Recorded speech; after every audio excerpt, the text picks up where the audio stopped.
Bismillahirrahmanirrahim. Asrofil anbiya wal mursalin wa ala alihi wa sahbihi ajmain. Amma ba'du. Bapak Ibu yang dirahmati Allah Subhanahu wa taala, marilah kita mulai tausiah Ramadan kita 1441 Hijriah, hari ke-20 bersama Ustadz Rahim Mayau dari Sulawesi Utara dengan bersama-sama mengucapkan lafaz basmalah. Bismillahirrahmanirrahim. Bapak Ibu, pada saat ini kita akan mendengarkan tausiah bersama yang akan disampaikan oleh Ustadz Rahim Mayau dari Sulawesi Selatan. Untuk Pak Ustadz Rahim Mayau sudah hadir tengah-tengah kita.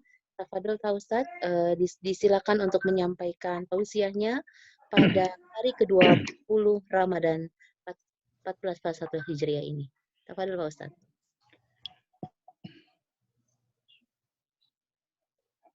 Assalamualaikum warahmatullahi wabarakatuh. Alhamdulillahil qail fi kitabihil karim. A'udzu billahi minasyaitonir rajim. Bismillahirrahmanirrahim. Khudh min amwalihim shadaqatan tutahhiruhum wa tuzakkihim biha wa shalli 'alaihim innas salataka sakanun lahum. Wallahu sami'un alim. Shadaqallahul azim. Asyhadu an la ilaha illallah wahdahu la syarikalah. Wa asyhadu anna Muhammadan abduhu wa rasuluhu arfa'ul barriyati qadran. Allahumma salli ala Muhammad wa ala alihi wa ashabihi wa sallama tasliman katsira amma ba'd. Ya ayyuhalladzina amanu taqullaha haqqa tuqatih wa la tamutunna illa wa antum muslimun.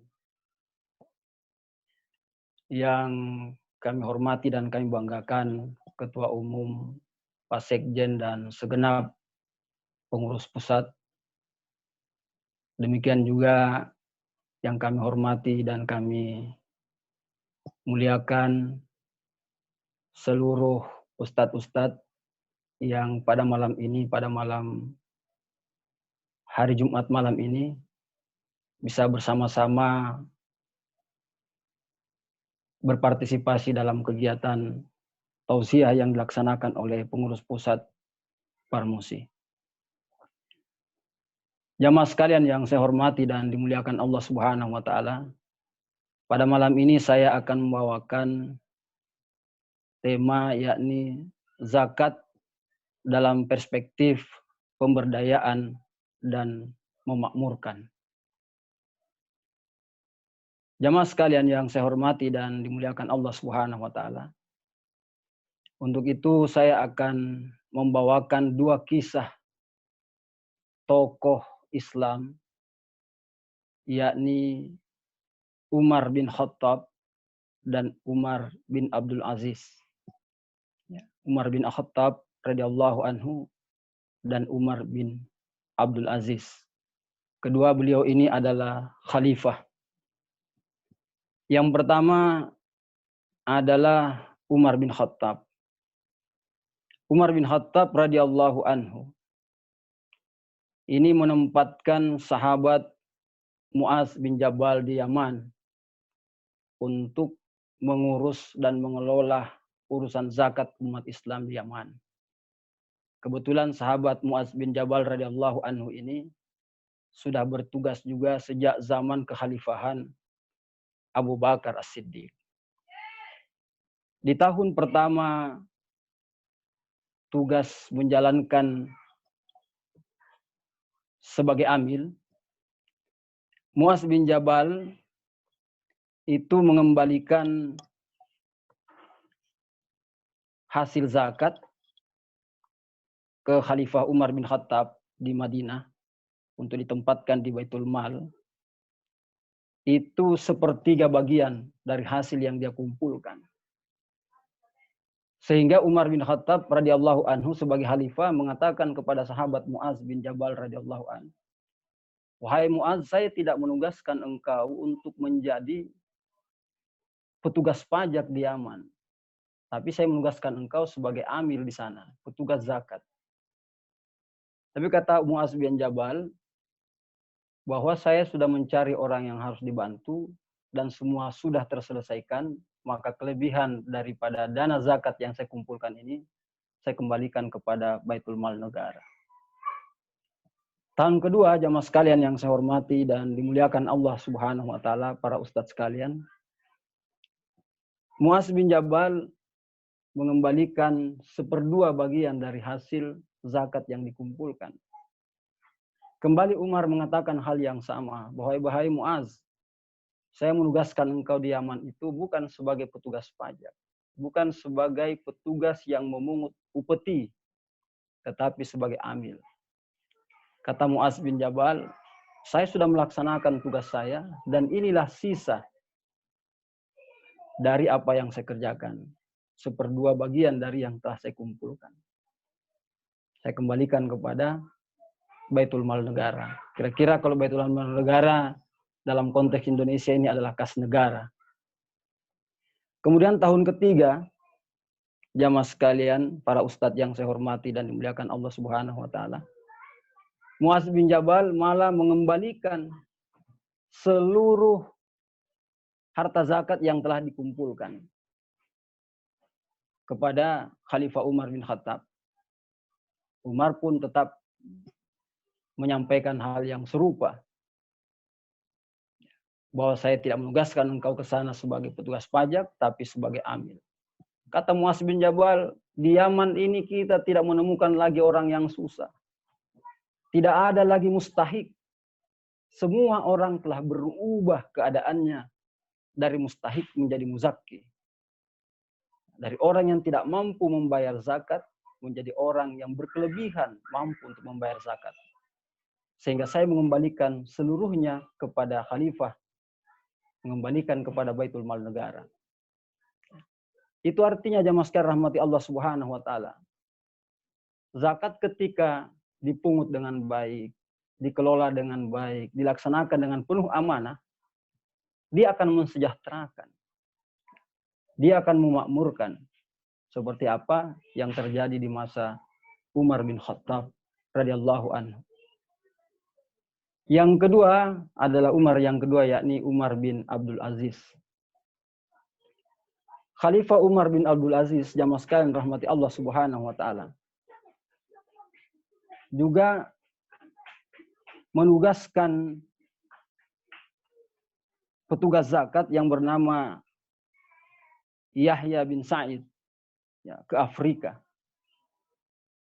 untuk melaksanakan amanah sebagai amil di Afrika. Dan alhamdulillah, setelah dilakukan, dia menjalankan tugasnya dengan baik, maka kemudian pada akhirnya juga seluruh harta pengumpulan zakat itu di Afrika dikembalikan kepada Khalifah Umar bin Abdul Aziz. Karena sudah tidak ada lagi orang yang membutuhkan zakat di sana. Orang telah berubah menjadi, keadaan mereka telah berubah menjadi muzakki. Dari mustahik menjadi muzakki. Dan itu terjadi di seantero wilayah kekhalifaan Umar bin Abdul Aziz. Bahkan ketika gubernur Irak, dalam hal ini Hamid bin Abdurrahman, diperintahkan oleh Khalifah Umar bin Abdul Aziz untuk menyelesaikan seluruh urusan gaji dan hak rutin provinsi Irak pada waktu itu. Setelah selesai semua dilakukan, kelebihan itu juga dari dana zakat mal itu dikembalikan kepada Umar bin Abdul Aziz. Kemudian Umar bin Abdul Aziz, jamaah sekalian yang saya hormati dimuliakan Allah Subhanahu wa Ta'ala, kembali memerintahkan kepada gubernur Irak untuk mencari orang yang dililit utang di Irak. dengan mengatakan, berilah dia uang untuk melunasi seluruh utangnya. Abdul Hamid kembali menyurati Khalifah Umar bin Abdul Aziz dengan mengatakan, saya sudah membayarkan utang mereka. Tetapi di Baitul Mal ini masih banyak uang. Akhirnya Umar bin Abdul Aziz memerintahkan kepada gubernur Irak itu dengan mengatakan, kalau ada orang yang masih lajang, ya istilah kita di Indonesia ini masih jomblo, ya segera nikahkan. Segera nikahkan dalam tanggungan kekhalifahan. Jamaah sekalian rahmati Allah Subhanahu wa taala, begitu makmurnya keadaan itu. Kemudian oleh gubernur dikatakan, semua yang jomblo yang ingin menikah sudah dinikahkan, sudah ditanggung segalanya, mulai dari mahar sampai yang lain-lain. Jamaah sekalian yang saya hormati dan muliakan Allah Subhanahu wa taala. Akhirnya Khalifah Umar bin Abdul Aziz mengarahkan gubernur dengan mengatakan, carilah orang-orang yang butuh modal di Irak. Berikanlah apa yang ingin menambah modalnya. Berikanlah mereka tambahan modal untuk berusaha. Dan mereka tidak harus memikirkan pengembaliannya.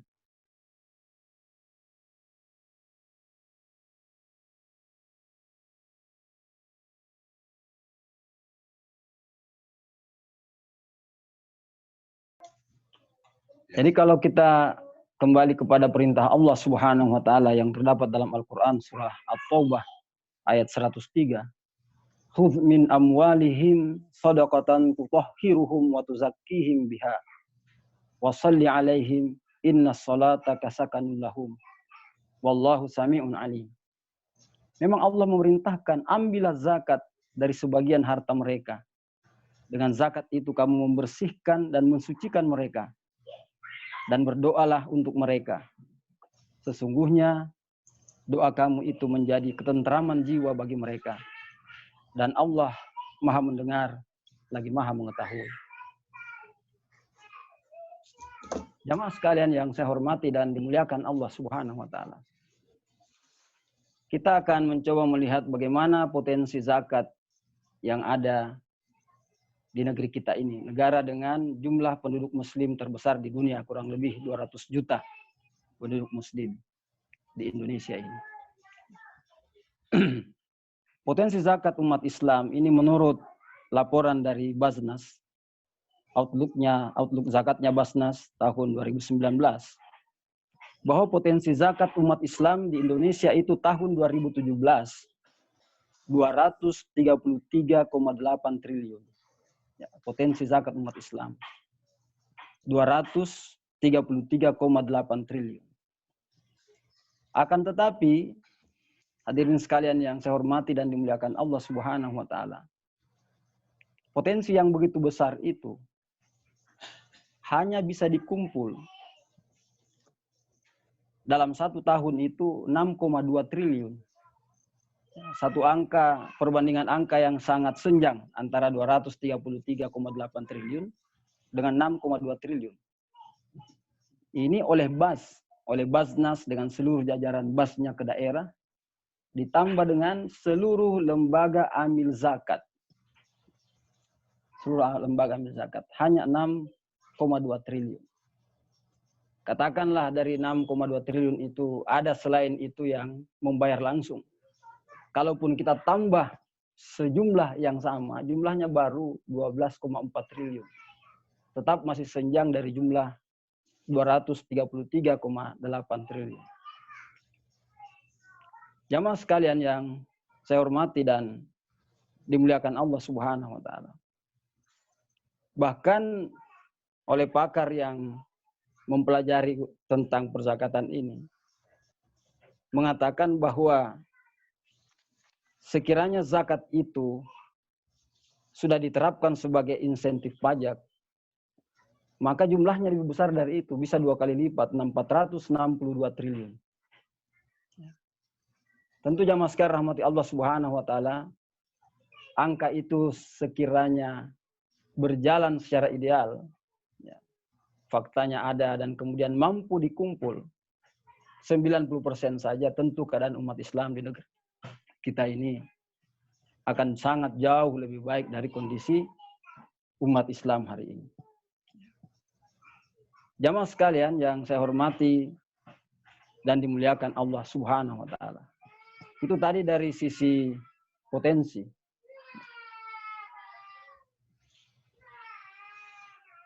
Itu berarti jamaah sekalian yang saya hormati dan dimuliakan Allah Subhanahu wa taala. Antara kisah sejarah dua Umar tadi, kemudian ditambah dengan potensi zakat yang ada, bagi Parmusi menurut saya, ini mohon maaf ini, bagi Parmusi menurut saya, ini adalah peluang. Ya. Peluang dan tantangan. Dan bahkan ini menjadi kewajiban Parmusi untuk masuk ke dalam wilayah tantangan itu. Kenapa saya katakan ini menjadi peluang, tantangan, dan bahkan kewajiban Parmusi untuk masuk ke dalam wilayah itu? Karena yang pertama hadis Rasulullah Muhammad SAW. Rasulullah SAW menyampaikan yang diriwayatkan oleh Imam Bukhari dan Muslim. Bunyan Islam ala khamsin. Islam itu ditegakkan atas 5 perkara. Syahadati an la ilaha illallah wa anna Muhammadar Rasulullah. Wa iqamis shalah wa atuz zakah. Wa shaumi Ramadan wa hajjul bait.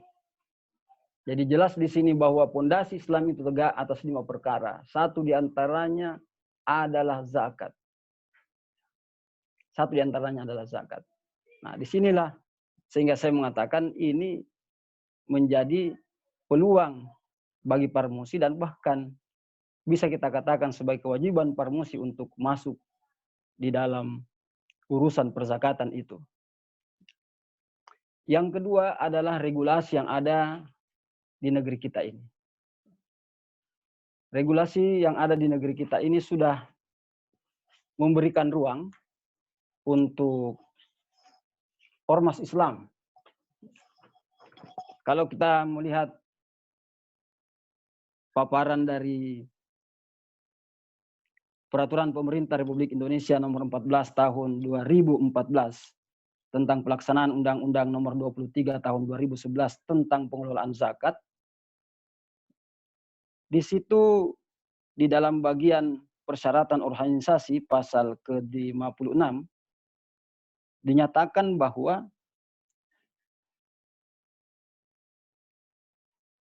pelaksanaan pemungutan zakat ini, pengelolaan dan pendayagunaannya oleh BAS itu dapat dibantu oleh masyarakat dalam bentuk las. Kemudian dijelaskan di pasal 27 bahwa masyarakat yang dimaksud bisa mengelola las itu adalah ormas Islam. Dalam hal ini tentu diantaranya adalah Parmusi. Kita sudah melihat ada beberapa ormas Islam yang sangat eksis mengurus tentang zakat ini. Ada Lazismu, NU, ada Lazismu, Muhammadiyah, dan ada Baitul Mal Hidayatullah, ya, organisasi lembaga zakat nasional milik Hidayatullah, dalam hal ini yang bernama BMH. Jamaah sekalian yang saya hormati dan dimuliakan Allah Subhanahu wa taala.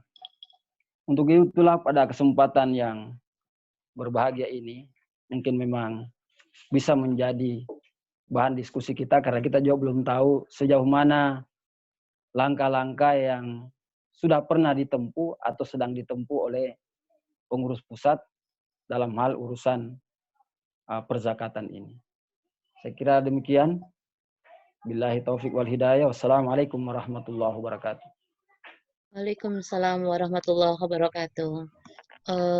Hadirin sekalian yang disampaikan oleh Ustadz Rahimayong cukup luar biasa, karena kalau kita melihat bahwa memberdayakan potensi Baitul Mal ketika semua jamaah bisa terakomodir, bahkan kemudian sampai kesulitan untuk mencari mustahik karena seluruh mustahik rata-rata sudah menjadi muzaki.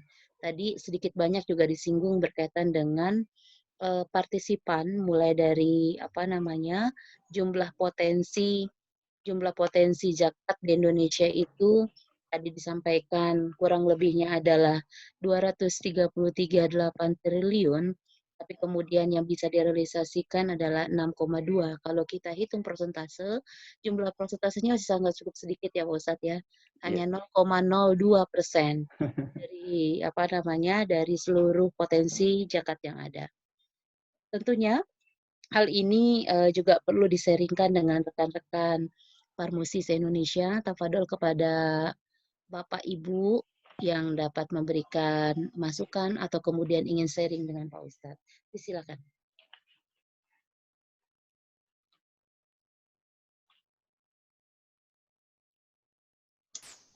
Silakan, ada Bu Coti, ada Mbak Gita, ada Bu Tuti, ada Mbak Maya, Mbak Devi, Mbak Nurlaila, cukup banyak nih rekan-rekan dari Muslim Farmasi. Juga ada Kang Teddy, Membayar ada zakat semua ini. ya, Nah, ada Pak alhamdulillah. Nurman, ada Pak Rudi, ada Pak Muyasir Arif, ada Ustadz Rusji. Ini sepertinya rata-rata para muzaki nih. Tafadhol, Alhamdulillah. ada yang mau disampaikan? Disilakan. Saya aja yang nanya kalau gitu. Silakan Pak Sekjen. Jadi begini, saya senang ya, terima kasih Ustadz Rahim Mayau memberikan pencerahan soal zakat karena memang justru bulan Ramadan kali ini di dalam abad ini mungkin sekarang ini momentum yang semestinya harus terus kita bicarakan soal infak, zakat, sedekah. Kenapa? Karena sekaranglah orang yang di kiri kanan kita banyak yang sengsara akibat wabah tidak kemana-mana, nggak boleh mudik, nggak boleh usaha, nggak boleh keluar, gitu.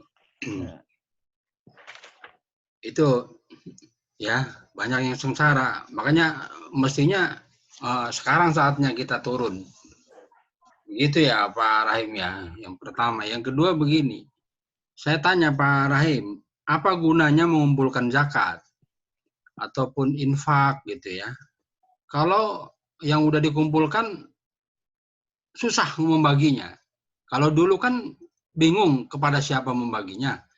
Zaman Umar bin Khattab ya, Abdul Aziz. Itu karena semua orang merasa saya bukan bagian mustahik gitu. Ya. Sekarang ini, uang ini ketika diperoleh, dikumpulkan, itu keluarnya dari pengurus itu kan susah itu. Nah, itu apa gunanya? Sekarang misalnya Basnas, berapa triliun, berapa puluh miliar disimpan gitu. Kemudian uang haji sampai 102 triliun. Gunanya apa? 100 triliun disimpan sampai kiamat gitu loh. Sampai kiamat itu disimpan itu. Dibuat ini nggak boleh, ini nggak boleh. Dikeluarin nggak boleh. Jadi gunanya apa? Pengurus masjid. Kalau di masjid dekat kantor Parmusi itu aja kalau tiap minggu kita sholat tuh berlomba-lomba. Sekarang 200 juta. Tiap minggu 200 juta ke atas terus. Iya, padahal ada 18.000 masjid di Jakarta itu. Jadi lebih dari 20 triliun mungkin ya. Dana yang diumpetin sama kita pengurus ini. Dalam zakat. Kita semua ini. Kita semua sama. Itu nggak disalurkan ke masyarakat. Jadi apa gunanya gitu dikumpulkan tapi nggak di ini. Kalau nggak disalurkan. Karena menambah dosa aja. Malaikat itu menyumpahin kita, melaknat kita tiap subuh. Bagi orang-orang yang menyimpan zakat, nggak bagi-bagikannya. Rasulullah aja ketakutan kalau begitu sore dapat uang sedekah. Malam dia lari-lari itu kemana nih? Sampai ngos-ngosan. Karena takut dia. Begitu dia mati tapi zakat masih di tangan dia, sedekah, wah itu yang paling dia takutkan. Kita cuek aja, kita simpan kalau perlu di bank berbunga, kan itu Pak Rahim ya. Ya. Aja. Terima kasih. Ya. Terima kasih Pak Sek. Jadi ini Pak Sek langsung kepada tantangannya ini Pak Sek. Ya langsung pada tantangannya. Ya, ini kan beberapa kasus tadi yang sudah disampaikan oleh Pak Sek. Apa gunanya dana yang sudah terkumpul itu? Ya, kita bisa lihat contoh yang ada di masjid, terus yang ada di haji, terus yang ada di bas. Kalau saya, yang terbaik itu adalah Parmusi masuk ke dalam ranah itu, membentuk lembaga zakat, dan lakukan hal yang benar.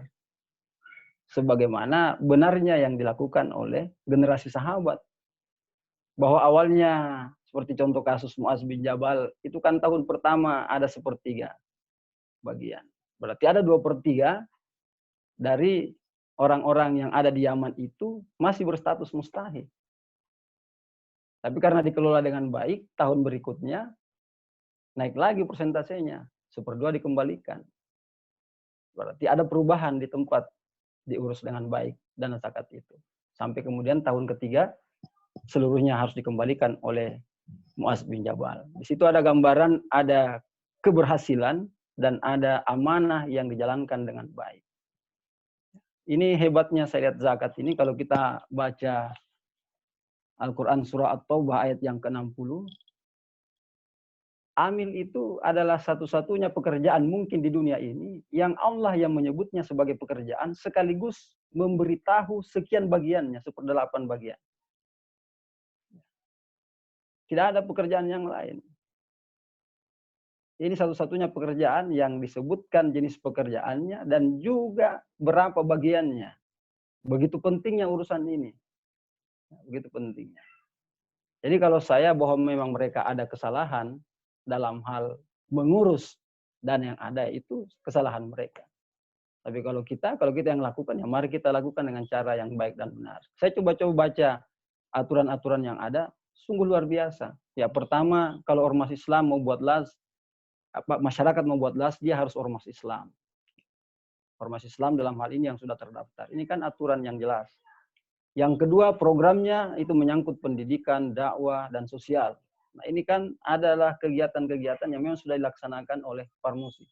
Parmusi dengan berbagai macam kegiatan yang berhubungan dengan dai yang ada di pelosok, tentu tidak akan mungkin terjadi hal-hal yang kita tidak inginkan. Insya Allah, ya, pemanfaatan dana itu bisa menggerakkan dai-dai kita untuk berkiprah lebih jauh di desa-desa atau dimanapun dia berada. Saya kira itu, Pak Sek. Afwan Pak Rahim, di di Parmusi itu sudah ada LAS, sudah ada lembaga infak, zakat infaknya Parmusi sebenarnya, dan kemudian lembaga zakat ini juga nantinya harus juga bersinergi atau menjadi makro program di Desa Madani nanti ke depannya. Hanya saja memang operasional, kemudian penerapannya yang memang belum maksimal.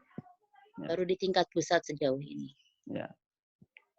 Jadi setahu saya memang seperti itu, Mbak. Sudah ada, tinggal kita butuh orang yang profesional bekerja di situ. Karena amil itu bukan panitia amil zakat. Yang ada di masjid-masjid itu kan bukan amil. Salah memang, karena dari awal yang di masjid itu disebut panitia amil zakat. Tidak seperti itu, saya baca di bukunya Yusuf Qaradawi. Amin itu adalah orang yang bekerja setiap hari, setiap waktu, dan sepanjang tahun mengurusi ziswaf. Artinya dia harus orang profesional. Yang kedua, Allah yang menyebutkan jenis pekerjaannya. Yang ketiga, Allah yang menyebutkan bagiannya. Jadi tidak boleh dikerja sepotong-sepotong. Tidak boleh dikerja oleh orang-orang yang tidak memiliki ilmu yang tepat. Harus dia sepenuh waktunya, sepenuh tenaga, sepenuh pikirannya, jiwa dan raganya, menyerahkan segalanya untuk mengurus urusan zakat. Ya, kalau hanya pengurus-pengurus misalnya sekian orang, segala tidak boleh, susah memang, Pak. Ya, susah.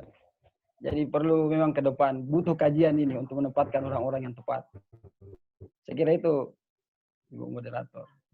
Ya, baik. Disilakan bagi Bapak Ibu lainnya. Ini ada Pak Ahmad Rifai, ada Pak Nurman, ada Pak Teddy, ada Pak Rudi, ada Mbak Devi, Mbak Norlela, Pak Muhasir, Mbak Gita, Bu Coti, ada yang mau disampaikan? Masih nyimak. Oh, masih menyimak.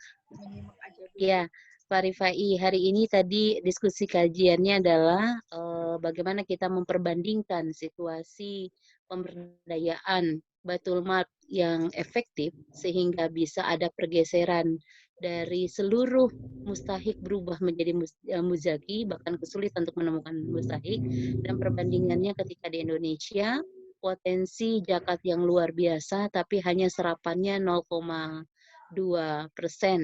dari potensi yang ada. Kemudian juga bagaimana kemudian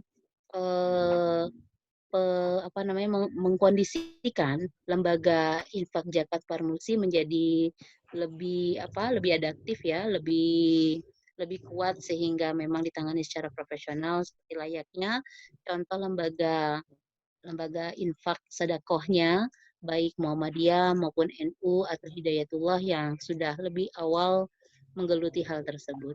Silakan kepada Bapak Ibu lainnya yang ingin ikut serta dalam sharing diskusi kita pada saat ini.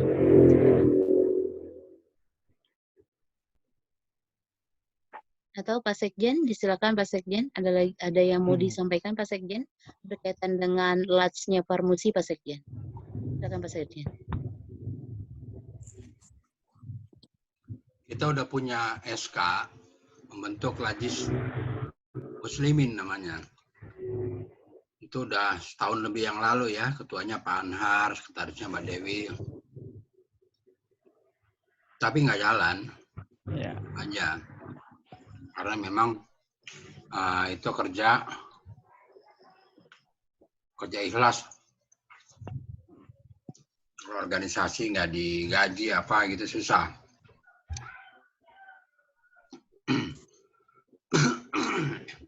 Daerah-daerah yang mau bikin kan memang sudah kita sarankan untuk membuat Lajis. Kemarin dari Sultra minta contoh SK Lajis Muslimin, kita kirim.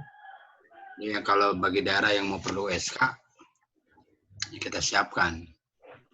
Tapi memang harus betul-betul dilakukan secara sungguh-sungguh menurut saya. Tidak harus profesional, tapi sungguh-sungguh itu aja. Karena berat sekali. Karena itu amanah ya. Itu amanah gitu. Jangan ngelihat 8%, ngitung-ngitung 8% ini berapa nih. Kalau mau mulai, 1% aja nggak dapet. Keluar dulu. Maunya yang udah gede berebut. Gitu. Nah ini 8% nih. Gitu.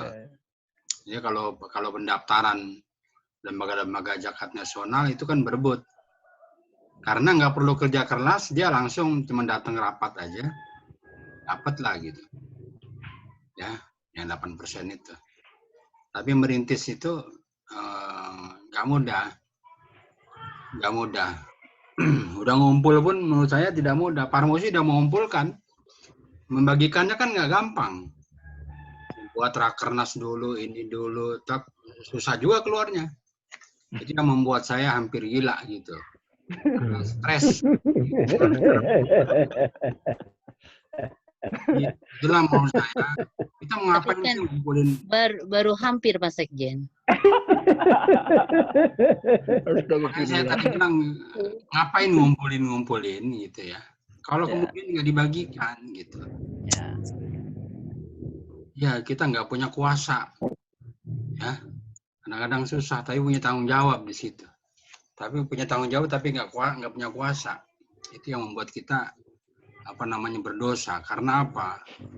Ya tiap subuh malaikat melaknat kita orang menyimpan uang zakat apalagi infak sedekah gitu. Ini serba susah di kita itu begitu. Makanya bahkan kalau menurut saya bagi pengurus masjid yang duitnya banyak dikumpulkan nggak keluarkan gitu atau pengumpul zakat, nah itu bisa dikriminalisasi. Ya. Pak Rahim, gimana kita kriminalisasi usulkan? Ya, kita ajukan ke lapor ke polisi, uang zakat nggak keluarin ini melanggar apalah kan gitu. Iya ya buat apa itu aja yang saya kepikiran itu dibuat undang-undang. Udah jelas, bahkan nggak pakai undang-undangan lagi, itu Al-Quran, Sunnah. Malaikat bayangkan yang namanya Rasulullah diceritakan berkali-kali. Begitu dapat ya uang-uang sedekah, dia langsung saat itu juga, apalagi keburu malam, lari, jangan sampai nginep. Rasulullah ketakutan menerima itu. Nah kita bukannya ketakutan, malah enak. Senang. Sekompo ini biar kerasa. Kalau banyak misalnya sekian ratus apa kan bangga. Jadi pengumpul tuh zaman kita itu besar sekali. Jadi kalau kita dapat lebih dari 8% ya nggak apa-apa lah kan gitu. 8% di luar nanti ada fasilitas mobil, fasilitas bensin, itu di luar lain lagi tuh. Begitu nanti kan. Karena lihat tuh, kita ngumpulin ratusan miliar, puluhan miliar, ratusan juta. Itu menurut saya, Pak Rahim, ya kegelisahan saya atau apalah. Saya selalu bicara kemana, ke Ustadz, ke sini, ke situ, tapi nggak ada yang mempan. Mungkin saya salah kali ya. Mungkin Pak Rahim, pemahaman saya ini salah, tunjukkan. Karena nggak ada orang yang tertarik sepertinya dengan kegelisahan saya gitu. Jadi ya biasa aja lah gitu. Jadi sementara kita udah kayak orang senewan gitu. Karena kita memegang barang itu. Kayak bara api bagi saya. Ini panas betul. Pilih kiri, kanan, pilih kiri, kanan. Nah, kayak gitu. Udah nggak tahan kita. Gitu Pak Rim. Gitu Pak Ahmad Rifai. Coba antum yang punya pengalaman. Kayak gitu. Gimana yang mengelola dana umat nih? Apa salah saya? Mudah-mudahan saya salah nih. Kali kalau saya salah, jadi tenang saya. Begitu Pak Ahmad Rifai. Yes. Saya nggak bisa melanjutkan karena di sini ada Ibu Reni Marlinawati. Terparahin nama dia.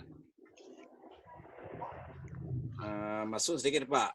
Ya. Maaf Pak Sekjen, baru selesai taraweh, belum bisa tampil video. Iya itu kan. Ya. Kan Pak Rahim di Sumbar, Pak. di apa? Sumbar, Ditanggapi dulu tadi. Oh, Pak Saprijal mau nanggapi itu. Silakan Pak Saprijal. Ya. Yang lain dulu lah.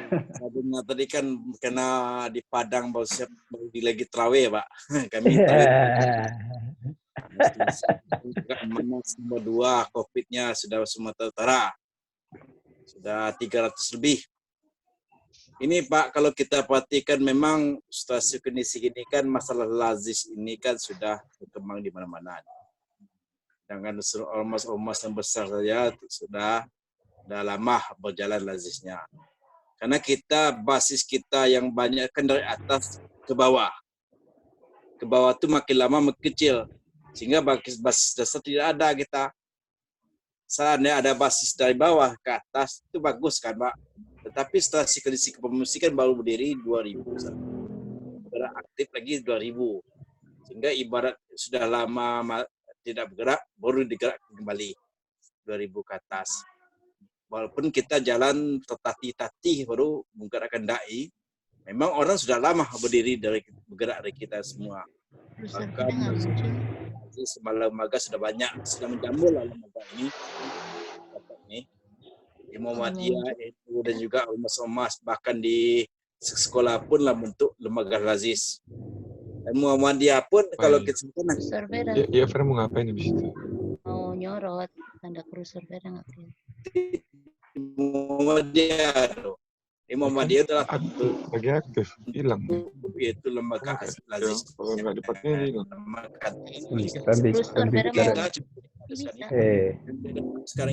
Voice-nya keluar semua, voice-nya keluar semua, tabrakan, voice-nya tabrakan. Apa? Dah. Udah, siap. Yang kita lihat dalam situasi kita sekarang ini kan Pak, yaitu bagaimana kita kalau bisa sampailah di anak ranting, anak cabang lah. Kalau kita lihat kita sekarang ini waktu menjelang muktamar itu kadang-kadang baru diaktifkan cabangnya. Tidak bergerak cabangnya, itu salahnya sekarang ini. Yang aktif itu kan daerah-daerah pun kadang-kadang pengurus terbatas. Mengapa? Alasan dengan dana juga. Apalagi kita harapkan kalau bisa ada dana APBD kan, kita harap untuk menggerakkan aktif-aktif di cabang daerah kan. Sedangkan kita lihat sebagian pimpin kita, pengurus kita banyak aktif ke politik, bukan aktif ke sosial. Nah, kalau aktif ke politik kadang-kadang materi saja hitungannya. Kalau orang sudah aktif ke sosial, itu dia biasa pengumuman apapun dia bisa digerakkan. Karena sudah ada basis dari bawah. Ini kalau bisa usul-usul saya kedatang kalau tunda muktamarnya besok-besok kalau bisa sampai ke anak cabang lah minimal di kecamatan berdirilah permusi. Kalau kita lihat permusi terbatas sampai ke daerah. Nah, daerah kadang-kadang terdesak juga mengundurkan cabang anak daerahnya. Itu salahnya. Sehingga kita bagaimana sempat jalan yaitu mencari dana, sedangkan cabang dan cabang anak cabang dan juga sampai ke kelurahan pun tidak terbentuk, promosi belum dikenal masyarakat. Yang tahu kan partai aja, tahu Muhammadiyah. Sebab kalau kita lihat NU Muhammadiyah sudah sampai ke sekolah-sekolah, dia jelas basisnya. Kalau NU basisnya pesantren, jelas tuh. Kalau Muhammadiyah basis amal usaha, sekolahnya sudah ribuan. Sehingga di sana banyak yaitu letak-letak usahanya, bisa meminta sama anaknya atau sama wali muridnya atau pengusaha dosen-dosennya, karena sudah banyak usaha. Nah, yang kita harap itu maka sedangkan kita sendiri Bapak Musi belum tidak ada amal usaha, bro. Apa yang kita bentuk amal usaha? Kalau ada amal usaha kita baru wacana, bro. Wacana pun tertatih-tatih. Ibaratnya baru ke melangkah, Pak. Melangkah pun belum jelas. Kalau ada usaha kita bisa kita sisihkan untuk infak kita untuk membantu pemiskin mengenalkan diri kepada masyarakat. Itu yang kita sekarang bisa basis ekonomi yang dibentuk kita sekarang ini kan ada base namanya ekonomi, namanya LBC apa namanya lembaga basis ekonomi itu. Nah, itu yang kita harapkan besenter. Kalau terbentuk ada usaha kita bisa sedikit persentase kita bantu pemiskin. Itu membuktikan aktivitas kita di mudah-mudahan gini yang kita jalurkan gunakan dai. Yang kota Sumbar dai cuman ada baru 2 kota Padang dan Selatan baru. Nah, itu yang kita harap. Itu pun mengharap bantuan dari pusat juga tuh yang dai-dai sekarang ini. Nah, itu yang kita harapkan kalau bisa lah terbentuklah sampai kecamatan, cabang, dan juga ada pembinaan kalau bisa. Iya kalau ada, ya kalau kita lihat ketum kita tuh aktif kenal dengan pimpinan ekonomian di bank-bank. Lebih bisa bagaimana usaha itu dikoningkan ke kecamatan. Bentuk kecamatannya Pak. Anak cabangnya dibentuk. Bentuk anak cabang semua di sana ada naik khusus. Dari modal sanalah kita beri modal. Kalau bisa presentasi untuk membantu miskin. Nah, di sana untuk mengenalkan pengungsi. Nah, yang kita lihat situasi sekarang ini, Pak, setiap tahun menjelang muktamar baru dibentuk daerah. Nah, bagaimana bentuk cabangnya? Belum jalan sekarang ini, muktamar sedang wilayah baru terbentuk baru 2 tahun ini. Baru muswil. Nah, sedangkan di daerah pun dipaksakan untuk menyusunnya pengurus biasa. Ini kalau bisa kita di Barat Muhammadiyah tuh Pak, kalau muktamar sekarang ini mungkin Juli muktamarnya menjelang 6 bulan itu harus muswil semuanya. Dikasih target menjelang muktamar musdah. Nah, sudah musdah. Berenten-enten. Ada basis sampai ke bawah. Nah, ini yang kita harapkan kalau ingin juga membentuk yaitu basis kita ke bawah, ke dasar. Kalau ada basis bawah, sudah kenal masyarakat dengan musik, insya Allah, dana itu akan mengalir saja. Tapi kalau orang belum kenal, bagaimana siapa musik? Belum tahu orang semuanya, Pak. Karena hanya di perkotaan, di kabupaten kota, di kecamatan belum kenal orang. Nah, itu Pak, masukan aja Pak. Kalau bisa setelah muktamar besok, kalau kita targetkan musil sekian. Kalau musca sekian, Pak. Kalau bisa target, dikasih batas satu untuk musca. Semua daerah punya cabang, semua daerah punya. Baik, terima kasih. Silakan Pak Rahim. Assalamualaikum warahmatullahi wabarakatuh.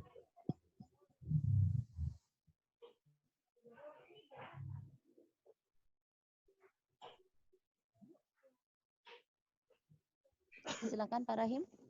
Ya, baik. Jadi kita setuju dengan apa yang dikatakan oleh saudara kita dari Sumatera, apa tadi? Barat. Ya, Sumatera Barat. Ya, Sumatera Barat. Nah, di antaranya itu adalah memang harus dimulai dari pusat. Jadi kalau lasnya Parmusi itu kalau kita serahkan ke daerah duluan berbuat, siapa yang duluan bisa, maka sepertinya kurang tepat. Ya, harus pusat dulu menjadi contoh. Harus pusat dari contoh. Yang pertama, yang kedua, Kan sudah jadi contoh. Sudah baru pengurusnya, Ustaz. belum dicontoh. Ya? Memberi contoh tapi belum dicontoh. Oh, begitu ya. Ya, harus berjalan dengan baik dulu. Nah, jadi Las Parmusi itu apa namanya? Las Muslimin ya. Las Muslimin Parmusi ini pusat harus berjalan dulu dengan baik. Setidaknya kira-kira kalau dikasih skor sudah dapat 80 lah. Supaya ketika diinstruksikan ke wilayah dan daerah, mereka sudah punya patron, punya patokan. Oh, seperti ini loh cara mengerjakannya. Yang kedua kita harus tetap kembali menyadari bahwa sejarah sudah menggambarkan dua Umar ini berhasil mengelola zakat dengan baik. Seperti yang telah saya paparkan tadi. Hanya dalam tempo 3 tahun. Pemerintahan Umar bin Abdul Aziz itu tidak sampai 3 tahun. Tapi mampu menciptakan negerinya disebut sebagai baldatun thayyibatun wa rabbun ghafur. Bahkan di beberapa literatur kalau kita baca, dikatakan bahwa sedang serigala pun tidak mau memangsa domba. Sebegitu makmurnya wilayah kekhalifahan Umar bin Abdul Aziz. Nah, itu diantaranya karena pengelolaan zakat dengan baik. Yang kedua, zakat ini ada 2 kewajiban di dalamnya. Pertama, kewajiban orang yang muzakki mengeluarkannya. Dan yang kedua adalah kewajiban mengambilnya.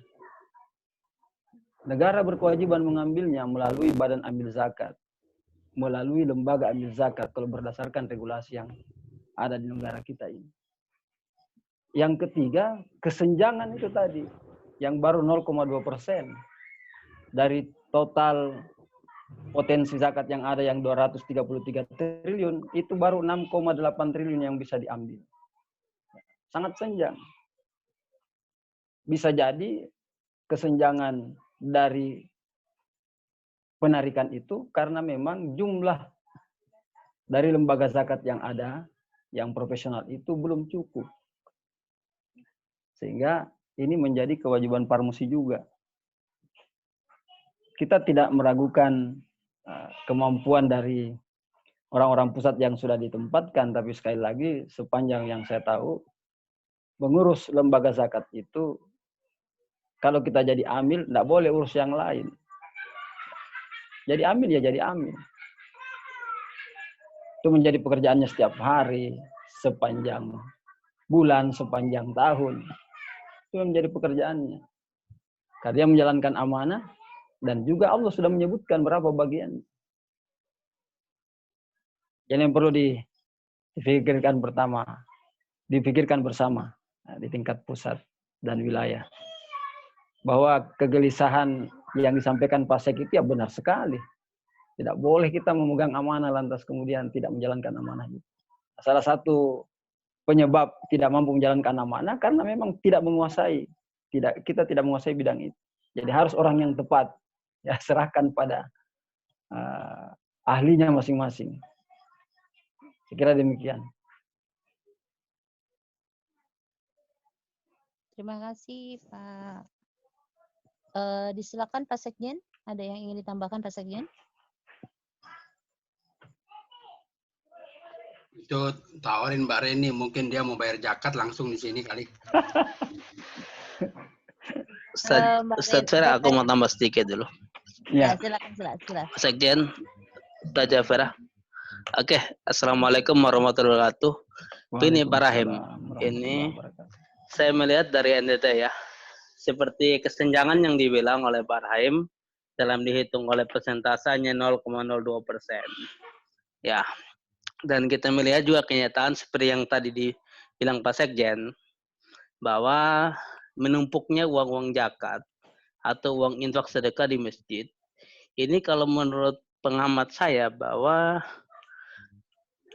ini musaik atau orang yang mampu membayar zakat ini, mereka tidak tertarik untuk membayar zakat karena itu faktornya adalah uang zakat yang dikumpulkan tertumpuk tapi tidak disalurkan, seperti itu. Maka apakah itu salah satu faktor bahwa karena musaik ini banyak yang tidak membayar zakat, atau mereka lebih memilih membayar zakat langsung kepada yang layak menerima, sehingga data yang ada yang masuk ke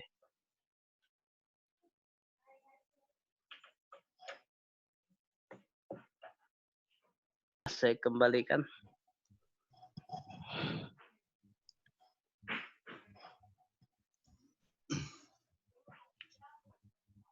Silakan Pak Rahim. Ya, baik.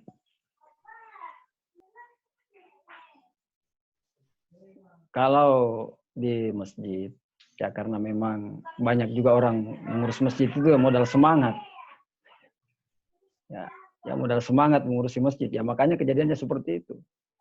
Kalau dia beriman dan berilmu, pasti tidak seperti itu. Makanya Allah mengangkat derajat orang-orang yang beriman dan berilmu. Yarfa'illahu alladzina amanu minkum walladzina utul ilma darajat.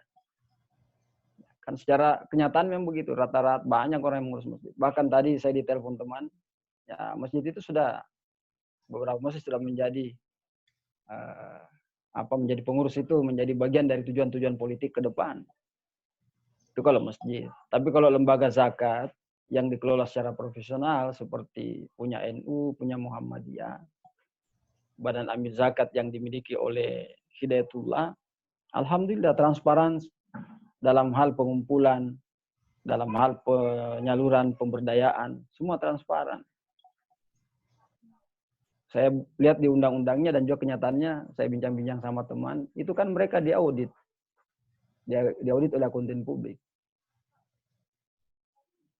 Sehingga mereka tidak bisa serta-merta menumpuk dana zakat yang ada. Karena memang ketentuan yang ada tidak boleh ditumpuk dana zakat. Ya seperti yang katakan Pak Sek tadi.